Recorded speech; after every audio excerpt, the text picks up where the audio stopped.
جاتی ہے، شرک کو مٹایا جاتا ہے، حق اور باطل کی پہچان بتائی جاتی ہے۔ ان محفلوں کی فضیلت، ان محفلوں کی برکت یہ ہے کہ ایسے محفلوں کے اوپر رب کائنات کے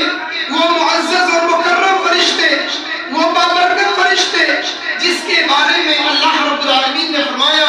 کہ لا یعصون اللہ، جو اللہ رب العالمین کی نافرمانی نہیں کرتے، وہ وہی کام کرتے ہیں جس کام کے کرنے کا رب العالمین انہیں حکم دیتا ہے۔ لہذا نوجوانوں، بزرگوں، دوستوں، آج ہم جس محفل میں بیٹھے ہوئے ہیں، یہ محفل صرف دینی محفل نہیں ہے، یہ محفل دلوں کو نور پہنچانے والی محفل ہے، یہ محفل دلوں کو نرم کرنے والی محفل ہے، یہ محفل جناب محمد رسول اللہ صلی اللہ علیہ وسلم کی باتوں کو سننے، باتوں پر عمل کرنے والی محفل ہے۔ لہذا اس محفل کی فضیلت میں نے بیان کیا صحیح مسلم کی حدیث کہ جناب محمد رسول اللہ صلی اللہ علیہ وسلم نے ارشاد فرمایا کہ رحمت کے فرشتے اپنے پروں سے ایسی محفلوں کو ڈھانپ لیتے ہیں، مغفرت کی دعائیں کرتے ہیں۔